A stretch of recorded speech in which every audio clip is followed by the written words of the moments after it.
Boa noite, estamos começando mais um programa de direção espiritual. E hoje, antes de cantar a música, eu quero fazer uma proposta. Imagine você de 10 anos atrás, conversando com quem você é hoje. É sobre isso o programa de hoje.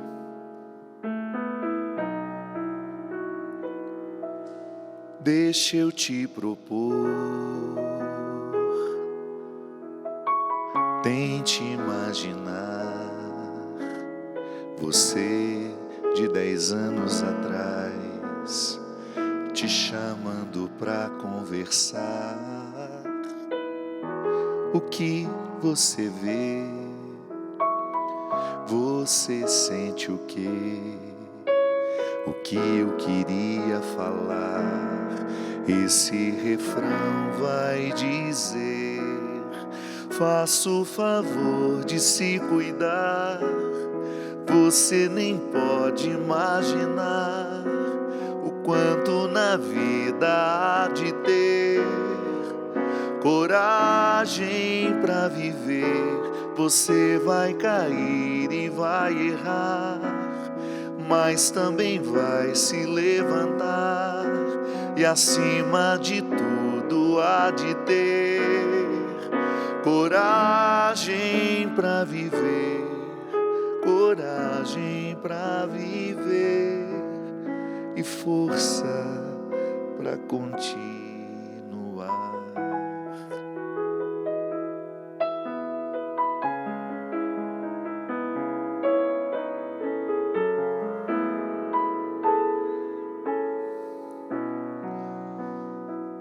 Veja só você, eu fico a imaginar meu eu de 10 anos atrás me chamando pra conversar. O que será que ele vê? Será que gosta do que eu me tornei? Mas antes de continuar, me deixa apenas dizer: faça o favor de se cuidar. Você nem pode imaginar o quanto na vida há de ter coragem pra viver. Você vai cair e vai errar, mas também vai se levantar. E acima de tudo há de ter coragem pra viver, coragem pra viver e força pra continuar.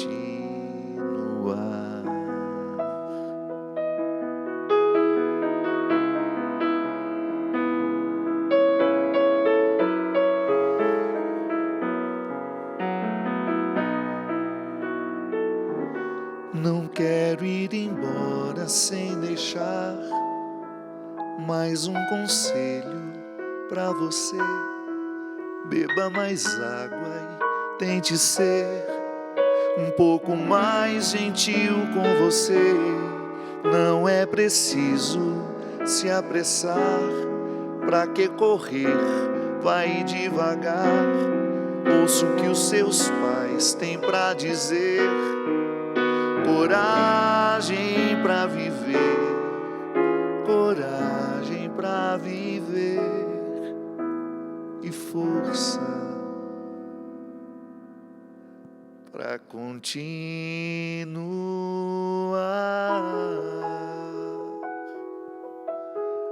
Às vezes nós precisamos ouvir o óbvio. Eu costumo dizer que a palavra que transforma a nossa vida não é aquela que a gente nunca ouviu,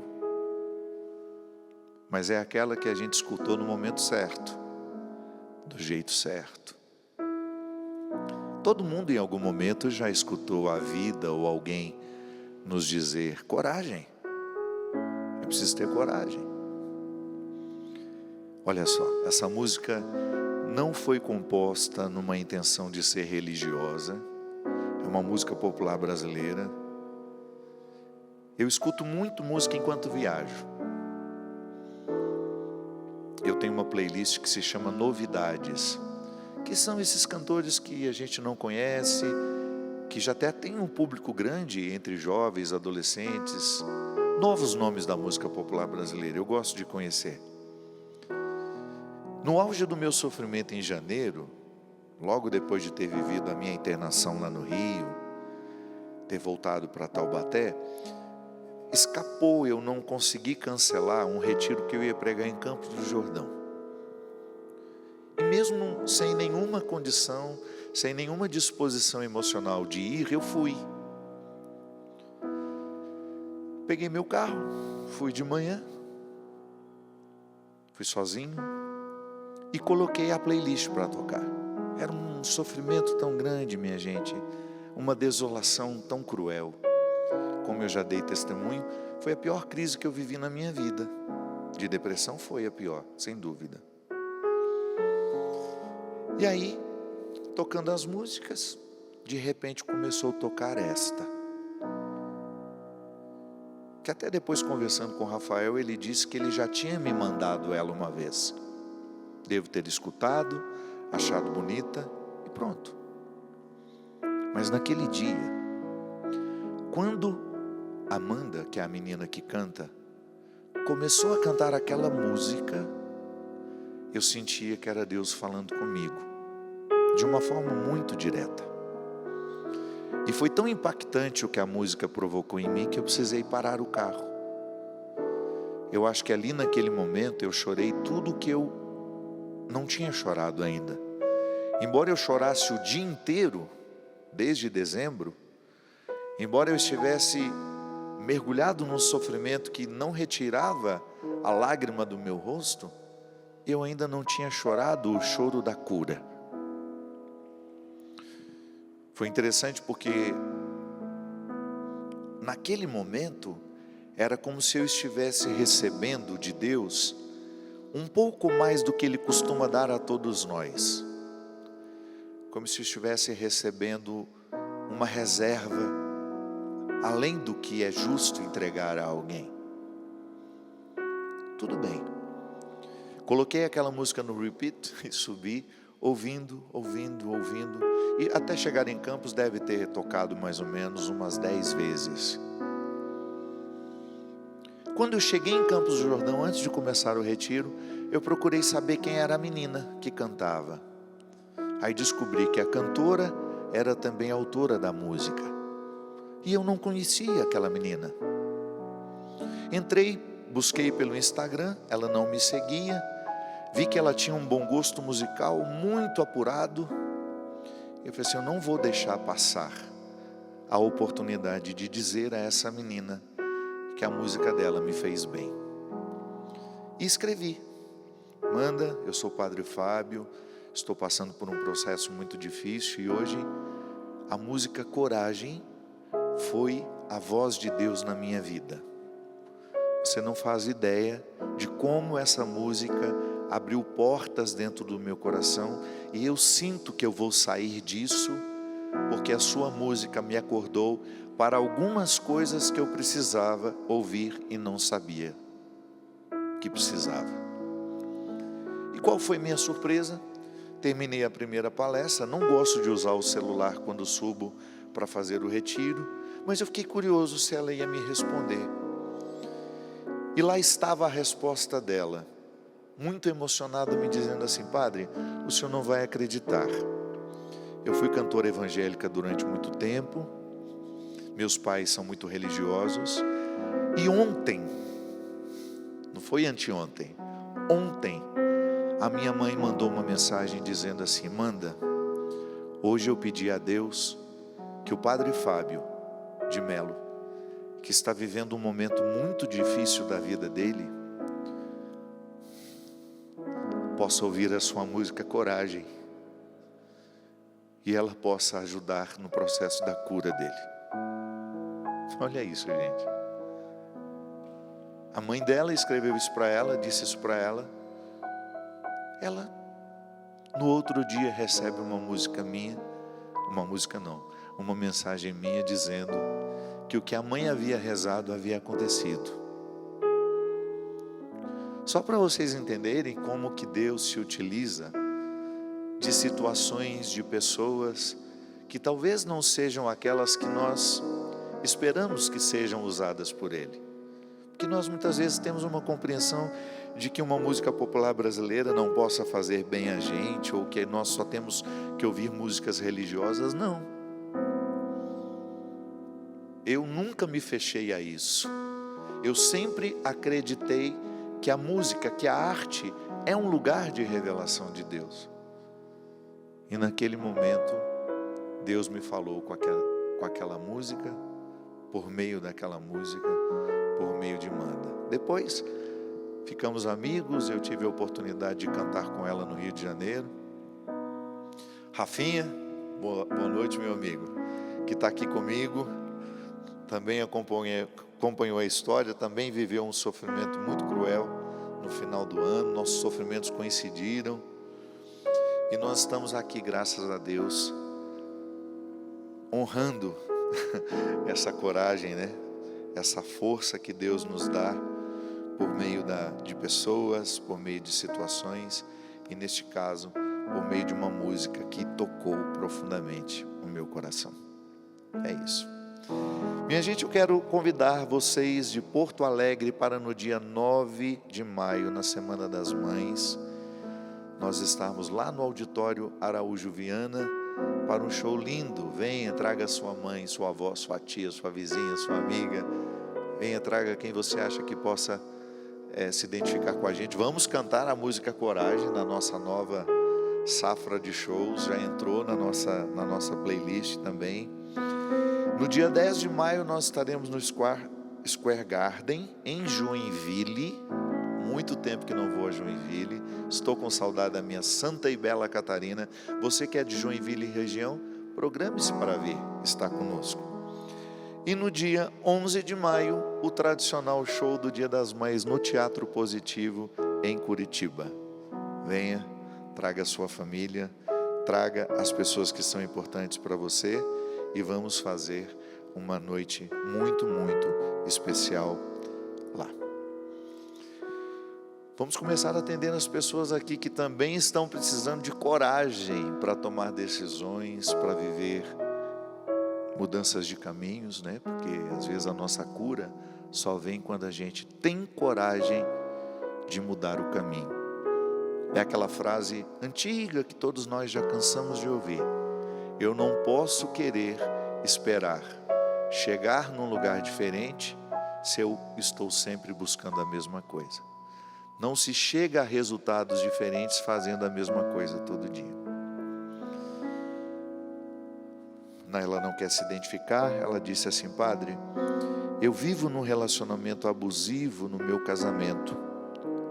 Como posso me libertar disso e ao mesmo tempo continuar fiel ao que Deus quer de mim neste relacionamento? É difícil, né? Difícil conciliar o propósito do sacramento do matrimônio quando nós temos um relacionamento abusivo. Primeiro que a gente precisa perder a ilusão, minha gente, de que quando vocês se casam, porque o sacramento do matrimônio é o único sacramento que não é o padre que celebra. Tanto é que você pode corrigir na sua linguagem aí, você que tem o hábito de dizer: o padre que celebrou meu casamento. Não, padre não celebra casamento nenhum. Quem celebra casamento são os noivos. São eles que celebram, porque é o único sacramento que o padre só pode assistir. Ele preside com a autoridade que tem, em nome da igreja, ele assiste ao casamento. E assiste também o casamento porque ele está ali para prestar um apoio. Então, a celebração que vocês realizam naquele dia, ali vocês assumem publicamente que vocês querem ter um relacionamento sagrado. Lembrando que sagrado é tudo aquilo que é recolhido do profano e trazido para dentro do ambiente sagrado. Então, por exemplo, o pão e o vinho são elementos profanos, foram cultivados fora do templo, por isso é profano, é fora do sagrado. É aquilo que está de fora. O pão e o vinho são elementos profanos que, quando são colocados sobre o altar e consagrados pelo sacerdote, ficam sagrados. Mas a natureza do pão e do vinho é profana. Não cresceram dentro da igreja, não cresceram em cima do altar. A mesma coisa acontece com o casamento. Aquilo que vocês celebraram diante da comunidade e do padre, ou do pastor, vocês levam para a vida de vocês, e não é o acontecimento de um dia que torna tudo sagrado, não. O sagrado vai se renovando à medida que vocês fazem o movimento de tirar do lado de fora e trazer para dentro. É por isso que muito casamento com o tempo não é mais sagrado, porque ficou tanto fora do templo, isto é, ficou tão distante do que é sagrado, que nós vamos assumindo aqueles comportamentos pecaminosos que prejudicam completamente a sacralidade daquilo que nós assumimos. Então hoje, nós precisamos ter uma compreensão de que, para que o casamento continue sendo sagrado, nós precisamos sacralizá-lo todos os dias. Por isso que às vezes é tão difícil, como neste caso. Neste caso aqui você tem consciência, você está ciente de que o relacionamento tornou-se abusivo.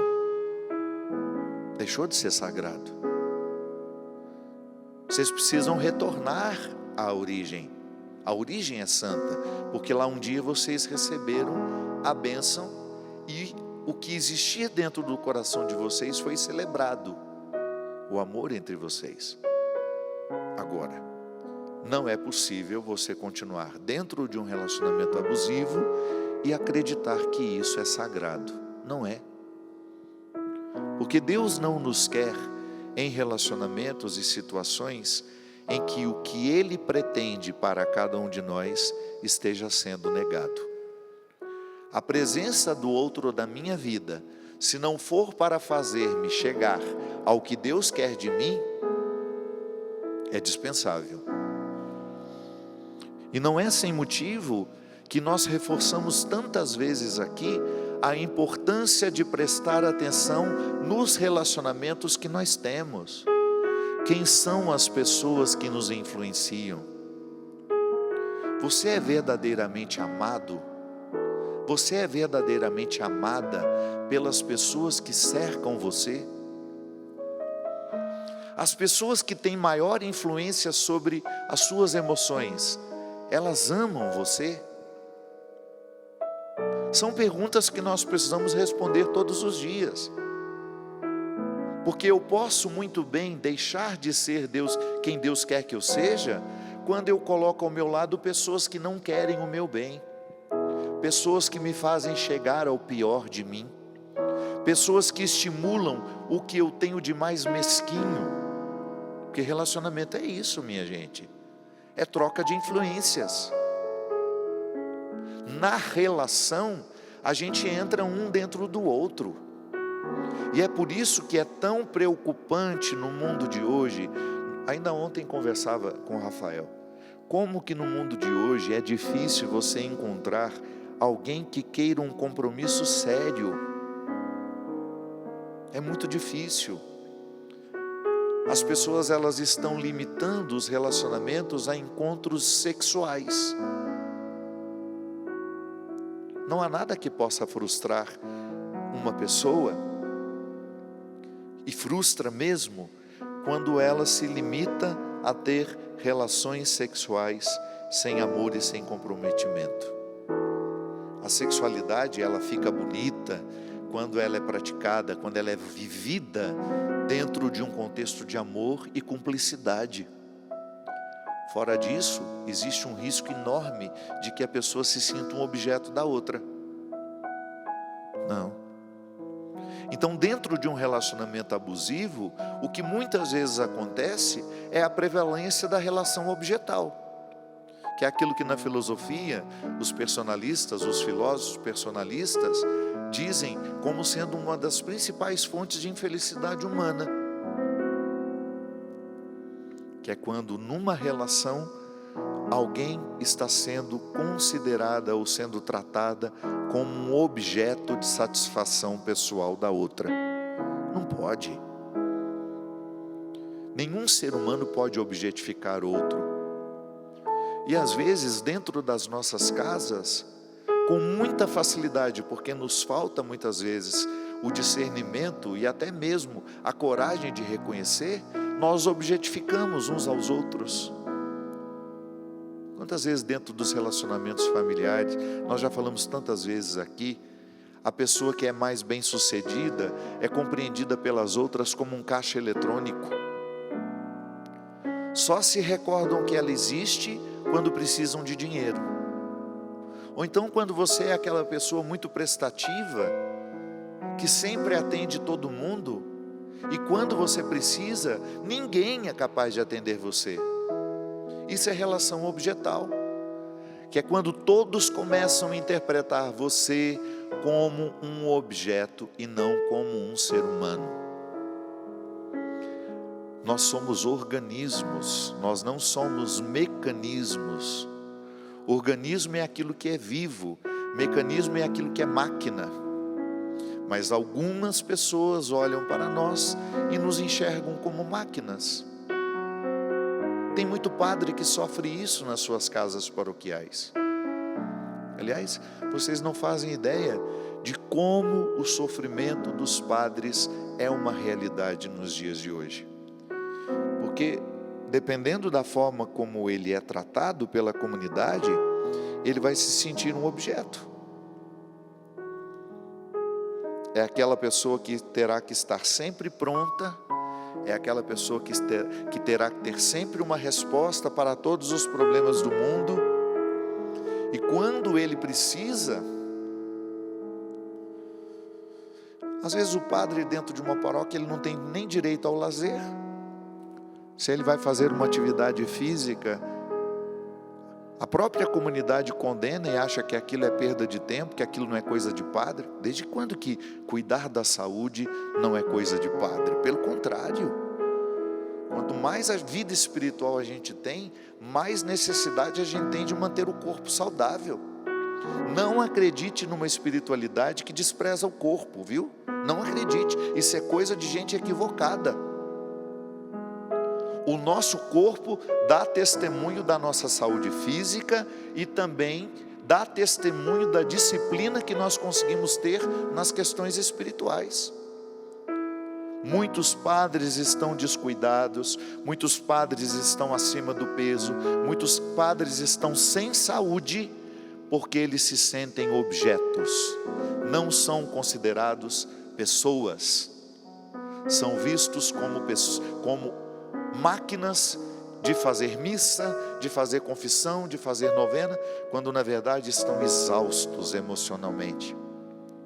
Por isso que você que é próximo do seu padre na sua comunidade, sempre que você puder, dê a ele um lazer, dê a ele um dia de descanso, dê ao seu padre uma viagenzinha de vez em quando, porque muitas vezes o dinheiro não sobra, para ele descansar, para ele fazer férias, para ele se recompor, e incentive o seu padre a ter a saúde do corpo, porque ela é uma repercussão bonita e natural da saúde do espírito. Obrigado, minha gente, tem sido uma alegria enorme estar aqui. Quero agradecer a Spala, a melhor loja de instrumentos musicais do Vale do Paraíba, que gentilmente traz esse piano lindo Yamaha, hoje sendo tocado pelo meu amigo Rafael. Christian deixou que ele viesse aqui estar com a gente. Obrigado, Christian, onde você estiver, um grande beijo e até breve com você aqui com a gente. E você que está aqui nos acompanhando, se quiser rever o programa, vai lá no Canção Nova Plus. Todos os programas Direção Espiritual estão lá à sua disposição. Abençoe-nos o Deus Todo-Poderoso, Ele que é Pai, Filho e Espírito Santo. Amém. Faça o favor de se cuidar. Você nem pode imaginar o quanto na vida há de ter coragem para viver. Você vai cair e vai errar, mas também vai se levantar, e acima de tudo há de ter coragem para viver. Faça o favor de se cuidar. Você nem pode imaginar o quanto na vida há de ter coragem para viver. Você vai cair e vai errar, mas também vai se levantar, e acima de tudo há de ter coragem para viver, coragem para viver e força para continuar.